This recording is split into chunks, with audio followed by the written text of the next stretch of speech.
اللهم صل على محمد وعلى آل محمد كما صليت على إبراهيم وعلى آل إبراهيم إنك حميد مجيد. اللهم بارك على محمد وعلى آل محمد كما باركت على إبراهيم وعلى آل إبراهيم إنك حميد مجيد. கண்ணியம் நிறைந்த எல்லாம் வல்ல விஷாம் புனிதமிக்க ஜும்மாவில் குர்ஆன் நாமம் என்ற தலைப்பு தேர்வு செய்யப்பட்டிருக்கிறது. இந்த உலகம் ஏன் படைக்கப்பட்டிருக்கிறது? ஆணாக பெண்ணாக நாம் ஏன் படைக்கப்பட்டிருக்கிறோம்? எதற்காக திருமணம் முடிக்கின்றோம்? ஏன் பிள்ளைகளை பெற்றிருக்கிறோம்? ஏன் அவர்களை வளர்க்கிறோம்? பிறகு ஏன் நமக்கு மரணம் வருகிறது? மரணத்திற்கு பின்னால் என்ன நடக்கும் என்பதையெல்லாம் திருமறை குர்ஆன் நமக்கு அழகாக பாடப்படுத்துகிறது. உலகத்தில் எங்கே தேடினாலும் எவ்வளவு செலவழித்தாலும் இந்த கல்வியை நம்மால் பெற்றுக்கொள்ள முடியாது. ஆகவே இந்த உலக வாழ்க்கையை இஸ்லாம் ஒரு பள்ளிக்கூடம், பரீட்சை கூடம் என்று சொல்றது. நம்முடைய குழந்தைகளை போய் பள்ளிக்கூடத்தில் சேர்ப்போம். அங்கே பாடம் நடத்துவார்கள். காலாண்டு தேர்வு, அரையாண்டு தேர்வு, முழாண்டு தேர்வு, பிறகு ரிசல்ட் வரும். அது மாதிரி இந்த உலகம் ஒரு பள்ளிக்கூடம். நாமெல்லாம் மாணாக்கள். நமக்கு வழங்கப்பட்டிருக்கிற சிலபஸ் பாடத்திட்டம் திருமறை குர்ஆன். அதை பயிற்றுவிக்கிற ஆசிரியர் நபிகள் நாயகம் ஸல்லல்லாஹு அலைஹி வஸல்லம் அவர்கள். நமக்கு வைக்கின்ற பரீட்சை அன்றாடம் நாம் வாழ்க்கையில் சந்திக்கின்ற பிரச்சனைகள். எப்போது ரிசல்ட் வரும்? ஒவ்வொருவருடைய மரணத்திற்கு பின்னால் அவரவர்களுக்கு ரிசல்ட் காண்பிக்கப்படும். அதற்கு பிறகு ஆலிமோல் அமீனாகதான் எல்லோரும் நிரந்தரமாக இருப்பார்கள். ஒன்று சொர்க்கத்தில் நிரந்தரமாக இருப்பார்கள், அல்லது நரகத்தில் நிரந்தரமாக இருப்பார்கள். குர்ஆனை நாம் எப்படி அணுகுகிறோம் என்பதற்காகத்தான் இந்த உலகத்தினுடைய பாடத்திட்டம். குர்ஆனுக்கு நாம் செய்கிற 4 கடமைகள் இருக்கிறது. அதை நிறைவேற்றாமல், புரிந்து கொள்ளாமல் நாம் சுவனத்திற்கு சென்று விட முடியாது, சொர்க்கம் போக முடியாது. அது என்ன 4 கடமைகள்? முதல்ல அல்லாஹ் சொல்றான், இக்ர, படிங்க, வாசிங்க. நம்ம பள்ளியில் கொண்டு போய் பள்ளிக்கூடத்தில் விட்டோம்னா நல்லா படிக்கா, டாக்டராகவே, இன்ஜினியராகவே, கலெக்டராகவே நல்லா சம்பாதிப்பேன் அப்படின்போம். இந்த உலகத்தினுடைய பள்ளிக்கூடத்திற்கு நம்மை அனுப்புகிற போது அல்லாஹ் சொல்றான், முதல்ல வாசி. இக்ர பிஸ்மி ரப்பிக்க, நீ என்ன வேணாலும் படி, ஆனா முதல்ல குர்ஆனை படி, அல்லாஹ்வையும் படி. ஏன் படிக்கணும்? இது வேணும் இல்லை, நிறைய பேருக்கு ஏன் படிக்கணும்னு தெரியாது. சிந்திப்பதற்காக படிக்க வேண்டும். அல்லாஹ் திருமறை குர்ஆன்ல பல்வேறு வசனங்கள் சொல்றார். மக்களுக்கு தந்த வேதத்தை நீங்கள் விளக்க வேண்டும் என்பதற்காகவும், அவர்கள் சிந்திக்க வேண்டும் என்பதற்காகவும் இந்த போதனையை உங்களுக்கு நாம் அறிவிப்போம். எதுக்காக சிந்திக்கணும்? குதிரத்தின் ஆசை வாழ்வியலாக்குவதற்கு. ஏன் வாழ்வியலாக்கணும்? பிற மக்களுக்கு கொண்டு போய் சேர்ப்பது, வாசிப்பதற்கு, சிந்திப்பதற்கு, வாழ்வியலாக்குவதற்கு, பிற மக்களுக்கு கொண்டு போய் சேர்ப்பது. இந்த 4 கடமைகள் செய்யாமல் நாம் சுவனம் செல்ல முடியாது. ஒருத்தர் நல்ல குர்ஆனை வாசிக்கிறார், அவருடைய கிராத்து அவ்வளவு அழகாக இருக்கிறது, ஆனால் அவர் சிந்திக்கவில்லை. ஒரு சொர்க்கத்தில் ஜெயிக்க முடியுமான்னா முடியாது. ஒருத்தர் அழகா சிந்திக்கிறார், ஆனால் வாழ்வியல் ஆகவில்லை. இவர் மறுமையில ஜெயிக்க முடியுமான்னா ஜெயிக்க முடியாது. ஒருத்தர் வாழ்வியலும் ஆக்கியிருக்கிறார், ஆனா யாருக்கும் சொல்லல இவர் மறுமையில சொர்க்கம் போயிட முடியுமா, கேள்வி முடியுமா.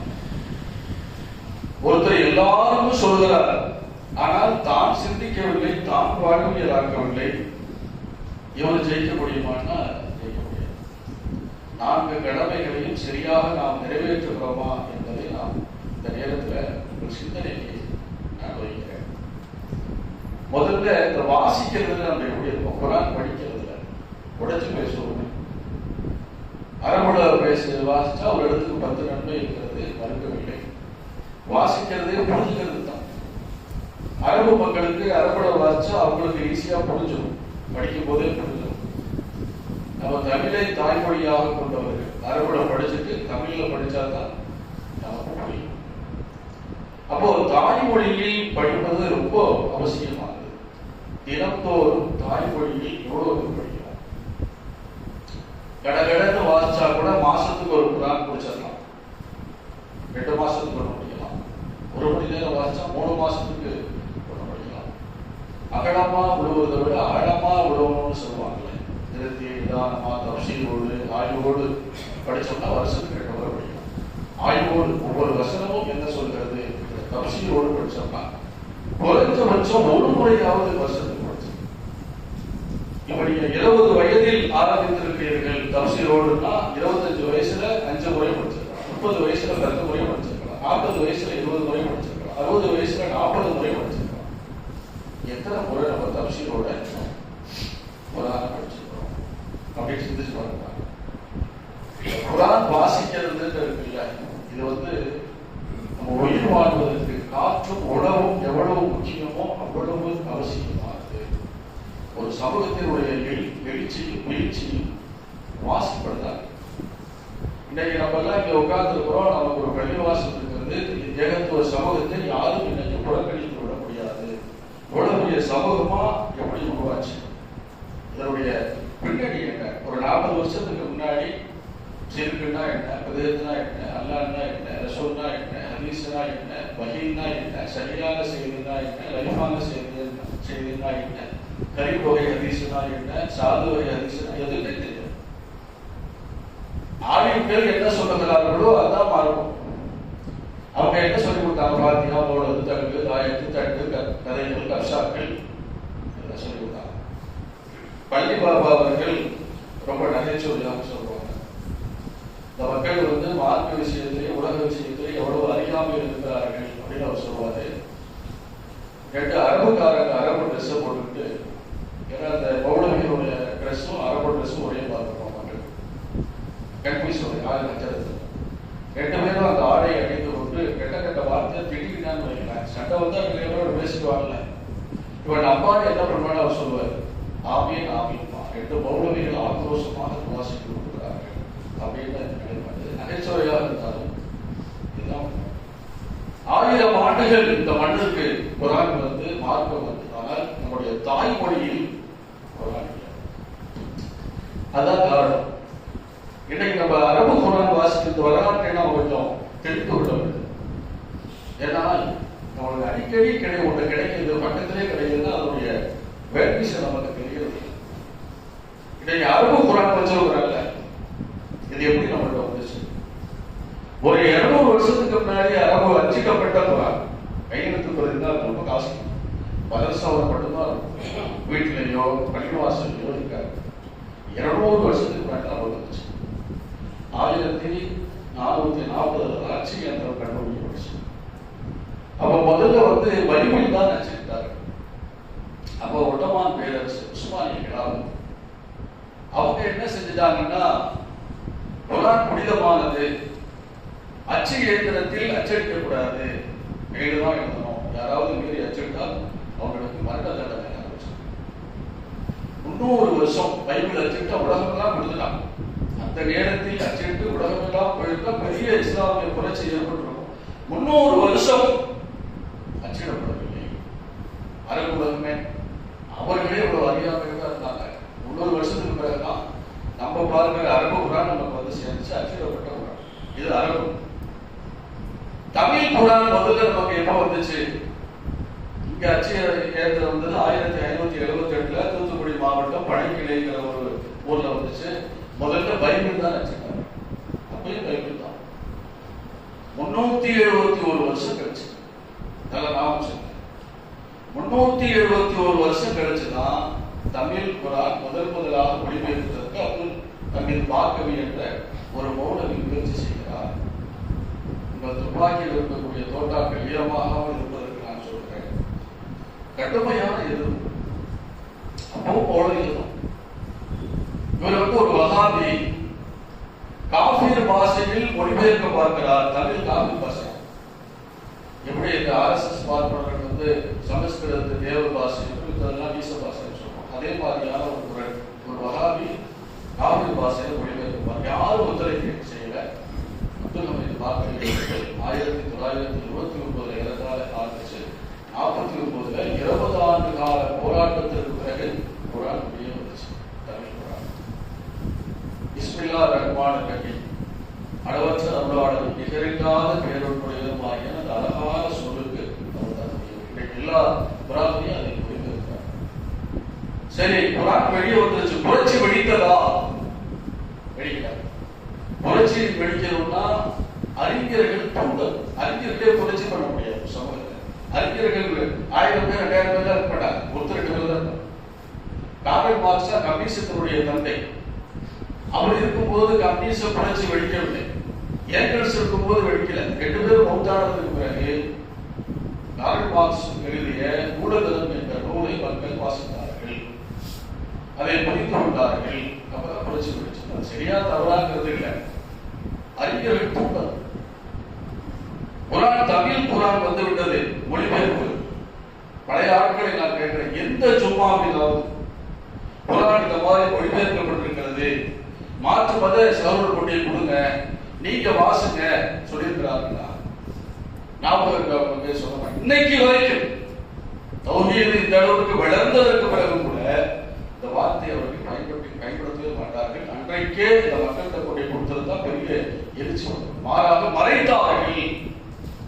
குரான் உங்களுக்கு புரியாது, ஒழு இல்லாம தொடக்கூடாது அப்படின்னு சொல்லி முட்டுக்கட்டை கொண்டார்கள். குரான் மொழிபெயர்த்ததே கிடையாது. புரட்சி வெடிக்கவில்லை. எப்போ புரட்சி வெடிச்சது? ஏகத்துவ ஆணையங்கள் ஒரு சிலர் பாத்தியா இல்லை, போடுவதில்லை, தங்கு இல்லை, தாயத்து இல்லை, தர்கா இல்லை, தங்கு இல்லை, இதெல்லாம் உங்களை ஏமாற்றுகிறார்கள், நரகத்தை கொண்டு போய் சேர்க்கும்.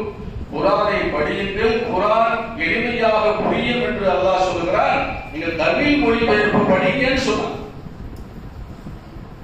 எத்தனையோ காரணங்கள் இந்த ஏகத்துவம் வளர்ந்ததற்கு இருக்கலாம். இன்னைக்கு நீங்களும் நானும் இங்கே அமர்ந்திருப்பதற்கு மூல காரணம் என்ன தெரியுமா?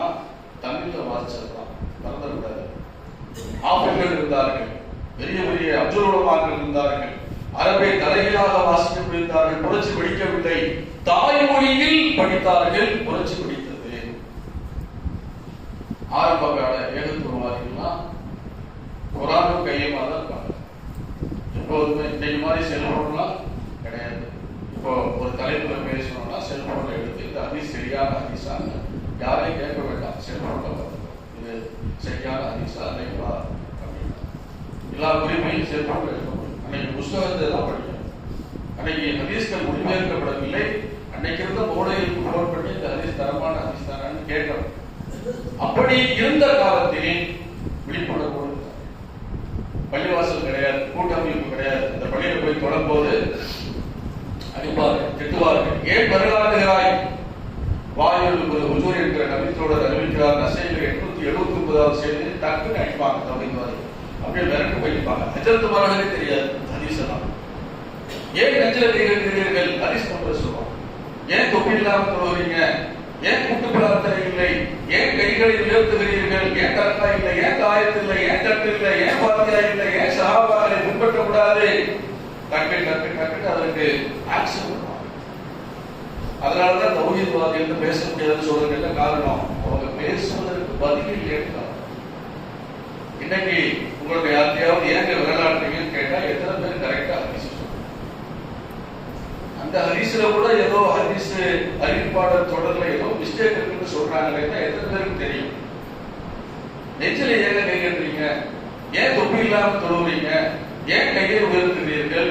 ஏன் கூட்டு பிரார்த்தனை இல்லை? ஏன் தர்கா இல்லை? ஏன் தாயத்து இல்லை? ஏன் தட்டு இல்லை? எத்தனை பேர் கரெக்டா சொல்லுவோம்? என்ன நமக்கு சிந்தனை ஆகிவிட்டது? நம்ம ஒரு பெரிய சமூகமா வளர்க்கிறோம். நமக்கு ஒரு பள்ளிவாசல் இருக்கு. அதையெல்லாம் நம்ம ஏன் போய் ஆய்வு செய்யணும்? அதுக்குதான் ஆலிம்கள் மௌலவிகள் இருக்கிறார்கள், ஹஜ்ரத்மார் இருக்கிறார்கள், அவர்கள் பார்த்துக் கொள்வார்கள். இதுதான் ரொம்ப அபாயமானது. நான் சொல்றேன், இதுதான் ரொம்ப அபாயமானது. சபையில் இருக்கும் போது ரசூல் ஸல்லல்லாஹு அலைஹி வஸல்லம் சொன்னார்கள், அறிவில்லாத ஒரு சமூகத்தை அறிவுள்ள ஒரு சமூகமாக மாற்றி அமைத்ததற்கு பிறகு ரசூல் சொன்னாங்க, மறுபடியும் நீங்கள் அறியாமல் தரப்படும். ஒரு காலத்தில் எப்படி இருப்பீங்க, நான் வரதுக்கு முன்னாடி அது மாதிரி கிடையாது. அப்ப ஜியாத் ரலியல்லாஹு அவர்கள் ரசூலுல்லாஹ் கேட்கிறாங்க, ரசூலுல்லாஹ் எப்படி நாங்க அறியாமைக்கு போவோம்? நீங்க இருக்கிறீங்க, உங்களுக்கு நாங்க குர்ஆனை வாசிக்கிறோம், நாங்க எங்க குழந்தைகளுக்கு சொல்லி தரோம், அவங்க அவங்களுக்கு சொல்லி தருவாங்க, அவங்க சொல்லி இப்படி வாழைகளோட தான் நினைக்கிறோம். நாங்க குழந்தைகளை மதரசாவுக்கு அனுப்புறோம், நாங்களாவது தர்மீதத்துக்கு போறது அவங்க அவங்களுக்கு சொல்லி தருவாங்க, அவங்களுக்கு சொல்லி தருவாங்க. இப்படியே ரசூலுல்லாஹ் இதை பாராட்டினாங்க. ரசூல் ஸல்லல்லாஹு அலைஹி வஸல்லம் சொன்னார்கள், ஒரு தாய் ஒன்றை இழக்கட்டும். அரபுகள் பயன்படுத்துகிற ஒரு வார்த்தை, ஒரு தாய் ஒன்றை இழக்கட்டும் அப்படி சொல்லிட்டு சியாதே உன்னை நான் மதீனாவிலேயே பெரிய புத்திசாலின்னு நினைச்சேன். அப்படிதான் இருந்தா எங்கேயா லூசு மாதிரி உலகம் அவ்வளவுதான் நமக்கு நாலேஜ். ரசூல் ஸல்லல்லாஹு அலைஹி வஸல்லம் எவ்வளவு நாகரீகமா சொல்கிறார்கள், மதீனாவிலேயே உன்னதான் நான் புத்திசாலின்னு நினைச்சேன், என்ன இப்படி இருக்கீங்கன்னு கேட்டுட்டு, யூதர்களும் கிறிஸ்தவர்களும் முஸ்லிம்கள் தானே, ஏன் அவர்கள் வழிகட்டு போனார்கள்? யூதர்கள் முஸ்லிம்கள் தான், அவர்கள் தௌராத்துங்கிற வேதத்தை எல்லாம் வந்திருப்பாங்க. நம்மளை விட சீனியர் முஸ்லிம், முதல் முஸ்லிம்கள் அவங்க தான். நிறைய நபிமார்கள் அந்த இடத்துல தான் வந்திருந்தாங்க. ஏன் அவர்கள் வழிகட்டை? உலகத்தில் நடக்கிற எல்லா அயோக்கியத்தனங்களுக்கும் அநியாயங்களுக்கும் மூல காரணம் இந்த யூதர்கள் தான். முன்னாள் முஸ்லிம்கள் அவர்கள் பேபி கில்லர்ஸ், குழந்தைகளுடைய ரத்தத்தை குடிக்கின்ற ஒரு ஓநாயாக ஒரு காட்டுமிராண்டியாக மாறிவிட்டார். இவரோடு சேர்த்து இன்னொரு முஸ்லீம் கிறிஸ்தவர்கள், அவருக்கு கீழ்கிற வேதத்தில் ஒரு 2 முஸ்லீம் சேர்த்து தான் இன்னைக்கு உலகத்துல எல்லா அநியாயங்களுக்கும் முன்னாள் முஸ்லீம்கள் 2 பேர் தான். என்ன காரணம்? அவர்கள் படிக்கவில்லை, அவர்கள் சிந்திக்கவில்லை, அவர்கள் வாழ்வியலாக்கவில்லை, பிற மக்களுக்கு கொண்டு போய் கொடுக்கல, மக்கள் கேள்வி கேட்கவில்லை. அதான் முக்கியம். நீங்க மார்க்க அறிஞர்கள் சொன்னால் அது கரெக்டா. இப்ப அந்த இடத்துக்கு நம்ம வந்திருக்கிறோமா இல்லையா நீங்க செஞ்சு பாருங்க. அறிஞர்கள் சொன்னால் சரியா இருக்கும். இதுதான் அழிவுக்கு மூல காரணம் நான் சொன்னேன். இரண்டாவது, இன்னைக்கு நம்மளை ஏன் எதிர்க்கிறார்கள்? அதாவது நம்ம தெளிவா புரிஞ்சிருக்கிறோமா? எதுக்காக நம்மளை அழிக்கிறோம் அப்படின்னு உலகத்துல எல்லாரும் நினைக்கிறாங்க. இஸ்லாத்தை எப்படியாவது அழிச்சிருக்கோம் ஏன் நினைக்கிறாங்க? ஒரே ஒன்றுதான், குர்ஆன். குர்ஆனை அவன் படிக்கிறான், அசந்து போறான். குர்ஆன்ல இல்லாத விஷயங்களே இல்லை. ஆபாசம் இல்லை, அசிங்கம் இல்லை, அழகான ஓரிரை கோட்பாடு, அழகான வழக்கு வழிபாடுகள், குற்றவியல் சட்டங்கள், சிவில் சட்டங்கள், சொத்து சம்பந்தமான சட்டங்கள், பாகப்பிரிவினை சட்டங்கள், பெண்களுக்கான உரிமைகள் எல்லாத்தையும் குர்ஆன் சொல்லுது. ஒரு அரசியல் எப்படி நடத்த வேண்டும், ஆன்மீகம் என்ன, தொழில் எப்படி பண்ணணும், ஓட்டு எப்படி நடத்தணும், கக்கூசு எப்படி போடணும், எல்லாத்தையும் இல்லறை எப்படி நடத்தணும். இன்னைக்கு ஒரு பெரிய அறிஞர்கள் எப்படி சொல்லணுமோ அப்படி திருமறைத்தான் சொல்கிறது. அந்த பொறாமை தான் காரணம், வேற ஒண்ணுமே இல்லை. இஸ்லாத்தை அழிக்கிறதுனா குர்ஆனை மிஞ்சிய ஒரு நூலை தர முடியாதுன்னு உனக்கு நல்லா தெரியும், அதனால அழிச்சுக்கலாம். இது இன்னைக்கு மட்டுமல்ல, மறுமை நாள் வரைக்கும் இதுதான். அபூபக்கர் சித்திக் ரலியல்லாஹு அவர்கள் ஆரம்ப கட்டத்தில் ஹிஜ்ரத் பண்ணி போவாங்க. மக்காவிலிருந்து ஹிஜ்ரத் பண்ணி வெளியேறுவாங்க. மூட்டை முடிச்செல்லாம் கட்டிக்கிட்டு மார்க்கெட்டை கடைபிடிக்க முடியல, ஒரே தொல்லை பண்றாங்க. அப்போ போகும்போது ஒரு ஊரினுடைய தலைவர் எப்பொழுது நான் வந்து அவரு வழிபச்சு கேட்பாரு, அபூபக்கர் எங்க போறீங்க? அறிமுகமானவர்கள் இல்ல, என்னுடைய நண்பர் இஸ்லாத்தை சொன்னார், நான் அதை ஏற்றுக்கொண்டேன், அதற்காக என்னை படாத பாடுபடுத்துகிறாங்க, என்னால் இருக்க முடியல, நான் ஹிஜ்ரத் பண்ணி வணக்க வழிபாடு ஈடுபட போகிறேன். இப்பொழுதைக்கு நான் சொல்வார்கள், உங்களை மாதிரி நல்ல மக்கள் பெரிய மனிதர்கள்லாம் ஊரை விட்டு போகக்கூடாது, நான் உங்களுக்கு பொறுப்பெடுத்துக் கொள்கிறேன் அப்படின்னு சொல்லி மீண்டும் போனவரை மக்காவுக்கு கூட்டிட்டு வந்து மக்காவினுடைய காபிர்கிட்ட முஸ்லிம்கிட்ட அவர் பேசுவார், நான் அபூபக்கருக்கு பொறுப்பெடுத்துக் கொள்கிறேன், அவர் என்ன செஞ்சாலும் நீங்க வந்து அதை சொல்ல மாட்டீங்க. அப்போ அவர்கள் சொல்வார்கள், அபூபக்கர் இஸ்லாம் என்கிற ஒரு வார்த்தை சொல்றாரு, எதிர்க்காங்க, அதை பத்தி எங்களுக்கு அக்கறை கிடையாது. ஆனா அவர் என்ன செய்யறாருன்னா, இரவு நேரங்களிலே குர்ஆன் ஒன்று சொல்றாரு, அதை ஓதுகிறார். அபூபக்கர் குர்ஆன் ஓதுகிற போது மரணிக்கிற வரைக்கும் அவர்தான் உள்ள புரிய அழுவாங்க. இது அவங்க தாய்மொழியில் இருக்கிறதுனால அப்படியே அப்படி உள்ளத்தை இருக்கும். இப்படி பச்சையாக சொன்னார். அந்த குர்ஆனுடைய வசனங்கள் எங்களுடைய இளைஞர்களுடைய பெண்களுடைய உள்ளத்தை ஈர்க்கிறது. எங்களுக்கு பயமா இருக்கு. இதுதாங்க நம்ம எதிர்ப்பதற்கு மூல காரணம். நம்மை அடிப்ப துடிப்பதற்கு மூல காரணம் தான். எதுக்கு நான் நிறைய உதாரணம் சொல்லலாம். ரொம்ப பிரபல்யமான ஒருத்தர் யாரையெல்லாம் குர்ஆன் இருக்குதுன்னு பாருங்க. இன்னைக்கு யாராவது செல்வந்தர்கள் இஸ்லாத்துக்கு வருவாங்க, பிரபல்யமானவர்கள் வருவாங்களா? தீவிரவாதி பத்தி சொல்லிட்டே இருக்கலாம்.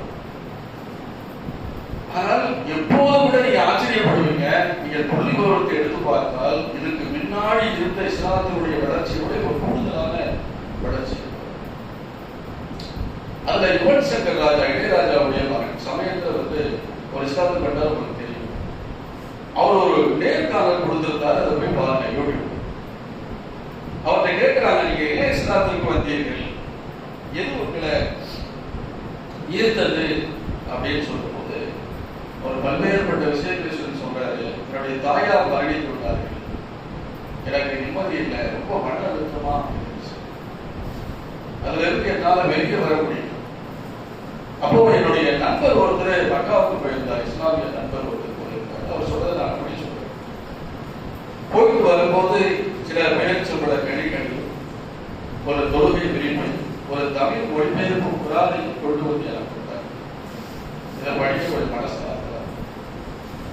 நான் நண்பர்கிற மரியாதை நிமித்தமாக அதை வாங்கி கொடுப்பேன். வாங்கி நான் மேலோட்டமா படிச்சேன். எனக்கு ஒன்றும் புரியல. 2 ஆண்டுகள் கடந்து விட்டன. 2 வருஷத்துக்கு பிறகு ரொம்ப மன அழுத்தம், என்னால் வெளியே வர முடியல. சரி, நான் கொஞ்சம் ஆழ்ந்து படிக்கலான்னு நேரத்தை ஒதுக்கி குர்ஆனை நான் வாசிக்க ஆரம்பிக்கிறேன். வாசிக்கிறேன். என்னையும் அறியாமல் என் கண்களிலிருந்து கண்ணீர் தாரை தாரையாக வருகிறது. ஏதோ ஒன்று என் உள்ளத்தை தொழுகின்றது. நான் என் நண்பர் கொண்டு வந்த அந்த விரிப்பை விரிக்கின்றேன். எனக்கு எப்படி நமாஸ் பண்ணும்போது தெரியாது. வெற்றியை தலையில் கீழே வைக்கின்றேன். அல்லாஹ் என்னை மன்னிச்சது என்று சொன்னேன். அதான் எனக்கு தெரியும் அப்படின்னாரு. இன்னும் நிறைய விஷயத்த இதுல நமக்கு எவ்வளவு படிப்பது இருக்குன்னு பாருங்க. யாரோ ஒரு நண்பர் 2 ஆண்டுகளுக்கு முன்னால் ஒரு குர்ஆனை கொண்டு போய் கொடுத்திருக்கிறார். நம்முடைய வாழ்க்கையில, நம்முடைய வயசுல அக்கம்பக்கத்து வீட்டுல இருப்பாங்க, எழுத்து வீட்டுல இருப்பாங்க, ஒருத்தர் வேலை செய்வோம், நம்ம முதலாளியா இருப்போம், தொழிலாளியா இருப்போம். யாருக்காவது குர்ஆனை நாம் அன்பளிப்பாக தந்திருக்கிறோமா அப்படின்னு சிந்திச்சு பாருங்க. யாருக்காவது? சில பேர் சொல்கிறார்கள், குர்ஆனை கொடுத்தா புரியாதுங்க அப்படின்னு சொல்றாங்க. உலகத்திலேயே மிக எளிமையாக புரிகின்ற ஒரே ஒரு நூல் குர்ஆன் மட்டும்தான். ஏன் தெரியுமா? அல்லாஹ் நாடியவருக்கு நேர்வழியை தருவார். குர்ஆனுடைய ஆசிரியர் அல்லாஹ் தான். அதை யார் புரிய வைக்கிற வேலையும் அவன் தான் எடுத்துக்கிட்டான்.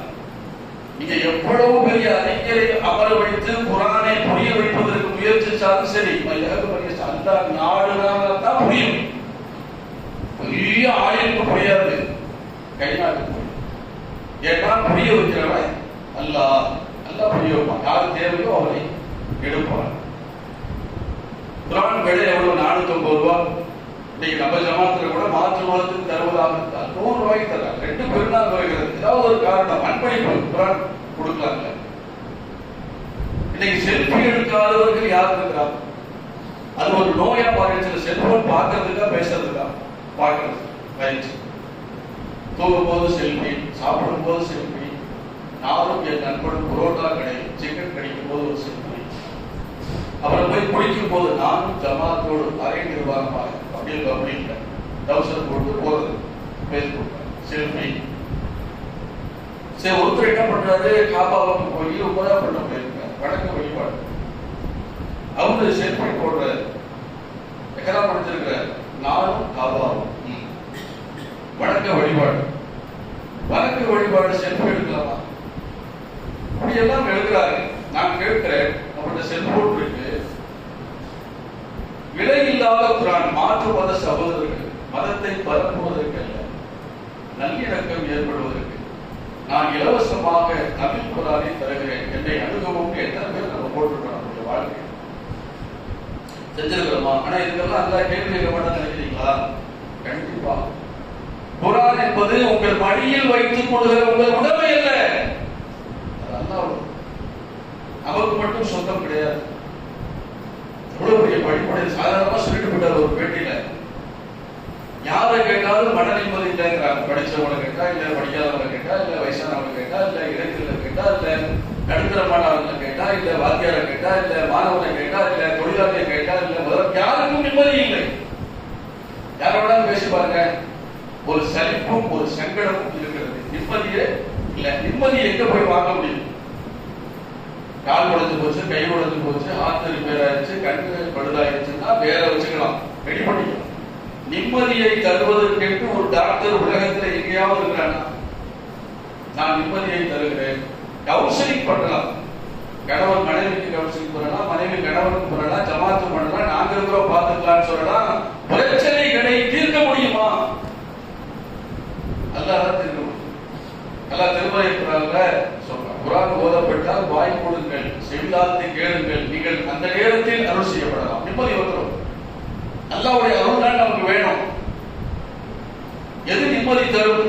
திருமறை குர்ஆனை வாசியுங்கள், உனக்கு நிம்மதி தெரியும். அல்லாஹ் திருமறை குர்ஆன்ல பல்வேறு வசனங்கள்ல சொல்றான். அல்லாஹ்வை நினைவு கூறுவதால் உள்ளங்கள் நிம்மதி அடைகின்றன, சாந்தி அடைகின்றன. உள்ளத்தில் இருக்கின்ற நோயை அதை நீக்க வேண்டது. நிறைய பேர் சொல்றான், இந்த பழைய பாட்டு மெலடி சாங் போட்டு கேட்டா அப்படின்னு நிம்மதியா தூக்க வரும், எல்லா கவலையும் வந்துடலாம். சில பேர் என்ன பண்ணுவாங்க, பாட்டு நம்ம நம்பாத கூட ரொம்ப பாட்டுக்கு அப்படியே கொஞ்சம் டைவர்ட் பண்ண பிரச்சனைகள் இருந்து அது ஒரு பெரிய போது. ஒருவேளை நம்ம பாட்டை கேட்டு ரசிக்கும் போது மௌத்தாய் கொண்டு வச்சிருக்கலாம். வடக்குமாரர் கவலை எழுதும் போது பாட்டு பாடிட்டாரு. ஏன்னா ஒரு மனுஷன் எப்படி மரணிக்கிறானோ அப்படித்தானே எழுப்பப்படுறோம். பாட்டு கேட்கறதுனால மனசு நிம்மதி ஆகுதுன்னா, தமிழ்நாட்டிலேயே பெரிய சைட்டா பெரிய இசையமைப்பாளர் இளையராஜான்னு தான் சொல்றாங்க. எனக்கு மனசு ரொம்ப கஷ்டமா இருந்துச்சு, எங்க அத்தாவுடைய பாட்டு போட்டு கேட்டேன், அப்படியே சாத்தி அடிச்சு சொல்ல வேண்டியதானே. அவரே இசையமைப்பாளர் தானே, அவருக்கு நிம்மதி இல்லை. குர்ஆனை படித்ததற்கு பிறகுதான் நிம்மதி வருகிறது. நமக்கு தெரியுமா குர்ஆனுடைய சக்தி என்னன்னு தெரியுமா? இந்த வெளிநாட்டுகளுக்கெல்லாம் பாத்தீங்கன்னா தாவா செய்வாங்க, இங்க கூட செய்யலாம். என்ன பண்ணுவாங்க, வாரத்தில் ஒரு நாள் செல்போனை எடுத்துட்டு போய் எங்கேயாவது ஒரு பீச்சில் அன்னைக்கு உட்கார்ந்துருந்தாங்கன்னா ஒரு எக்கோட வச்சு காதல வச்சுருவாங்க. நல்ல அழகான ஒரு கிராத்தை போட்டு விடுவாங்க. அவங்க பூஜை அப்படியே ஜூம் பண்ணி காட்டுவாங்க. கிராத்து 2 நிமிஷம் ஓடும், அழகான கிராத். கேட்டு பிடிச்ச உடனே அவங்க ஃபீலிங் எப்படி இருந்துச்சு இதெல்லாம் யூடியூப்ல வருது. அப்போ அவங்க சொல்லுவாங்க, நாங்கள் எத்தனையோ விஷயம்லாம் கேட்டுருக்கோம், இது உள்ளத்தை தொடுகிறது, ஏதோ ஒரு ஈர்ப்பு இருக்கிறது அப்படின்னு சொல்லி. ஒரு அம்மா ஒரு 45 வயசு, ஒரு 50 வயது மதிக்கத்தக்க ஒரு போராட்டி. அவங்க ஒரு 5 நிமிஷம் கேட்டு முடிஞ்சவொடனே என்ன பாருன்னா அவங்க சொல்றாங்க, இதுதான் குர்ஆன் திருமறை குர்ஆன். அந்த அம்மா கண்ணில் இருந்து வாழை வாழையா எதுக்கு அழுகுறாங்கன்னு தெரியல, அழுகாதீங்கன்னு ஒரு சமாதானம். ஏதோ உள்ளத்தோடு அது டச் ஆகுது. நமக்கு அல்லாஹ்வை நம்புறோம், மறுமையை நம்புறோம், குர்ஆனை நம்புறோம், கேட்ட உடனே அழுகுறோம்னா அது இயல்பான ஒன்று. என்னன்னே தெரியாம ஏன் இவனுக்கு அழுகை வந்துச்சு? ஒரு குழந்தை, பிறந்த குழந்தைக்கு ஒரு தாயை ஈஸியா கண்டுபிடிச்சோம். ஒரு 2 நாள் 3 நாள் அந்த குழந்தையை நீங்க எடுத்தீங்கன்னா அழுவும். அம்மா எடுத்தாங்க. எப்படி குழந்தைக்கு அடையாளம் தெரியுதுன்னா பரிசம், தாயோடைய வாசம். அவர் ரசூலுல்லாஹ் சொன்னார்கள், அல்லாஹ் என்பவன் 99 தாய்க்கு நிகரானவன் தத்துவமா சொல்லல. அதனால அல்லாஹ்வுடைய வார்த்தையை கேட்கிற போது உள்ளத்துக்குள்ள நமக்கு தெரியாம ஒரு வாசனை ஏற்படுகிறது, ஒரு ஈர்ப்பு ஏற்படுகிறது. அதனாலதான் ஒரு மனிதனுக்கு ஒரு அழுகை வருகிறது, பரிசம் ஏற்படுகிறது அப்படிங்கிறத நம்ம பார்த்தோம். அப்புறம் அவர்கிட்ட கேட்டாங்க, உங்களுக்கு குர்ஆன்ல ரொம்ப பிடிச்ச வசனம் எது அப்படின்னு அவர் சொன்னாரு, அல்லாஹ் சபத், அவன் எந்த தேவையும் இல்லாத, தம்கையில் வரவில்லை, அவன் பெறவில்லை, பெறப்படவில்லை, விளம்பியக்குள்ளது கொண்டாங்க. நான் சொன்ன மாதிரியே சொன்னேன். அப்படின்னா எனக்கு இடையில அரபை கற்றுக்கொண்டு தமிழை அவர் மொழிபெயர்த்து சொல்றார். இந்த வசனம் எனக்கு ரொம்ப பிடித்தமான வசனம். இவ்வளவு நேரம் நம்ம கேட்டோம் இல்லையா, இதெல்லாம் நமக்கு டச் பண்ணாட்டி கூட நீங்க இங்கிருந்து வீட்டுல போய் 6 மணி உட்கார்ந்து ஒரே ஒரு விஷயத்தை நீங்க சிந்தித்து பாருங்க. ஒருவேளை நான் ஒரு முஸ்லீம் இல்லாத தாய் தகப்பனுக்கு பிறந்திருந்து இந்த இதுதான் நானாக தேடி குரானை படித்து இந்த தௌஹீதை விளக்கி நான் வந்திருப்பேனான்னு நீங்க சிந்திச்சு பாருங்க. கண்டிப்பாக உங்களையும் அறியாமல் நீங்கள் அறிவீர்கள். அல்லாஹ்வுக்கு நான் எவ்வளவு நன்றி இல்லாமல் இருக்கிறேன் விளங்கும். எவ்வளவு நன்றி கட்டத்தனமாக நான் நடந்து கொள்கிறேன். அல்லாஹ் எவ்வளவு அருளை சொல்லியிருக்கிறான் என்று விளக்கம் என்று கூறி என்னுடைய முதல் உரை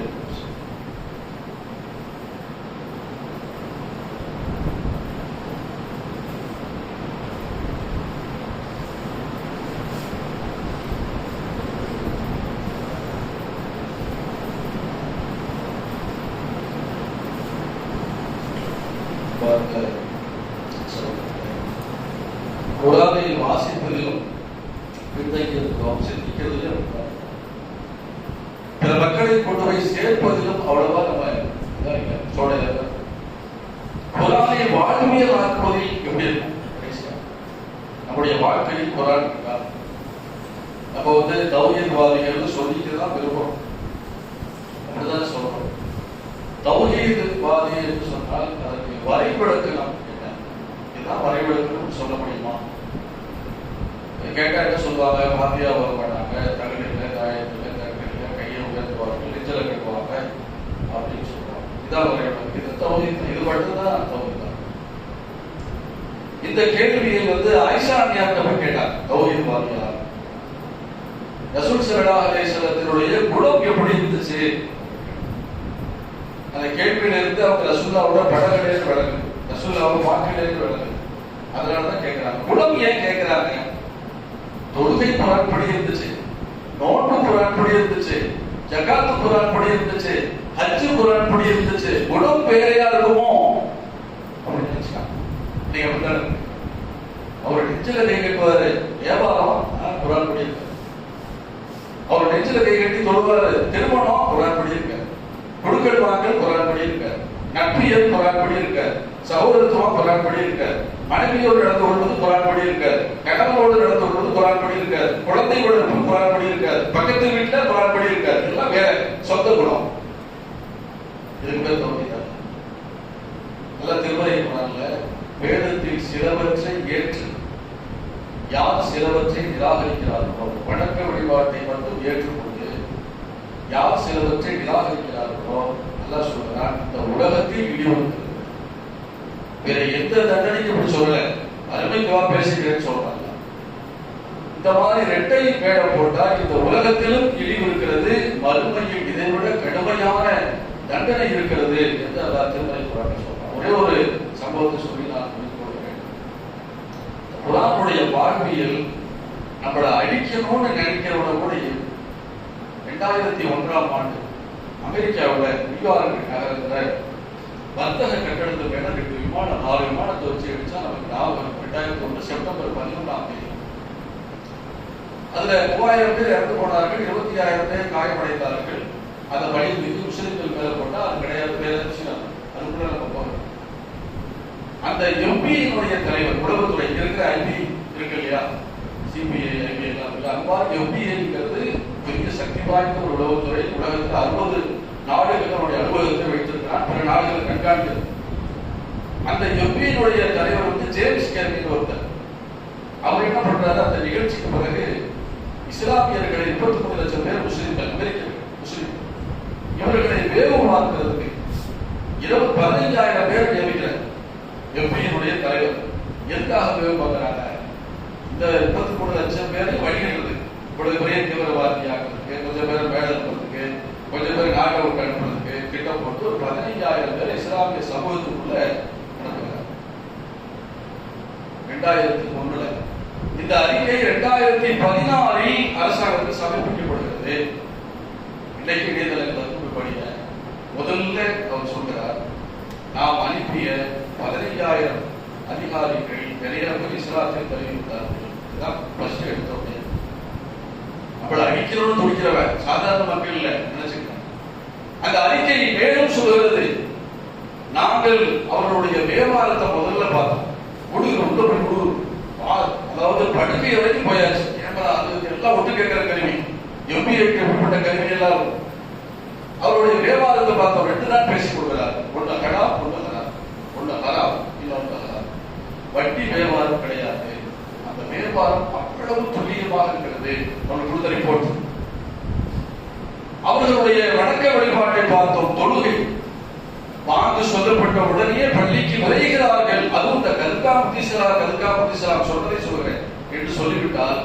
அப்படியே சாலைகளில் நின்று விடுகிறார்கள். அந்த வரிசை விவரிக்க முடியாது. ராணுவத்தில் கூட அப்படிப்பட்ட ஒரு கட்டுப்பாடுகள் இல்லை. ஜேம்ஸ் கேபி சொன்ன வார்த்தைகள் இருக்கலாம். அப்படிப்பட்ட ஒரு துல்லியமான கட்டுப்பாடு.